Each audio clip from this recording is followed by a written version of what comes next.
சவால் விட்டு சொல்றேன், நீ ஒரே ஒரு இஸ்லாமியனை கிறிஸ்தவனை மாத்தி காட்டுறா பார்க்கலாம். அவனால முடியாது. அங்க போனா கையை வெட்டுவான், காலை வெட்டுவான், அறாமனு சொல்லி காதை வெட்டுவான், கண்ணை வெட்டுவான். அதனால அவனுக்கு பயம். இங்க அப்படி கிடையாது. சார் ஒரு நிமிஷம் ஒன்று சொல்றேன், கோவிச்சுக்காம கொஞ்சம் கேளுங்க. தமிழ்நாட்டிலேயே இருந்தா இதெல்லாம் எப்படி இங்க தெரியும்? கொஞ்சம் உலகத்துக்கு வாங்க. Saudi Christians, loving your enemies and praying for those who persecuted you. Iran Christians,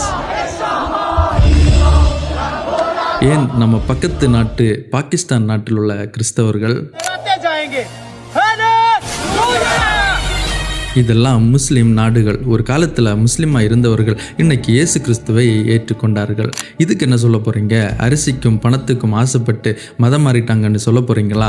இதுக்கான பதிலை நான் உங்களுக்கு சொல்லித்தருகிறேன். ராஜ்யத்தினுடைய இந்த சுவிசேஷம் சகல ஜாதிகளுக்கும் சுவிசேஷமாய் பிரசங்கிக்கப்படும்.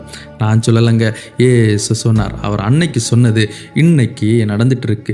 சகல ஜாதிகளுக்கும் இயேசு என்கிற நாமம் அறிவிக்கப்படுகிறது. அதை ஏற்றுக்கொள்ளுகிறவர்கள் பாக்கியவான்கள். சிலுவையில் தன்னையை காப்பாற்றி கொள்ள முடியாம செத்து போன ஒரு மனுஷனை கடவுளா கும்பிடுறவங்க தான் இந்த கிறிஸ்தவ கூட்டம் என்று சொல்ல தெரிஞ்ச உங்களுக்கு அவர் உயிரோடு எழும்பினது தெரியாம போனது உங்களுடைய அறியாமை. கடைசியாக ஒன்று சொல்றேன், அந்த சொர்க்கத்துக்கு போக ஒரே வழி இயேசு மட்டும்தான் என்பதை நான் சொல்லுவேன். அதை ஏற்றுக்கொள்வதும் ஏற்றுக்கொள்ளாமல் இருப்பதும் உங்களுடைய தனிப்பட்ட விருப்பம். That's your choice.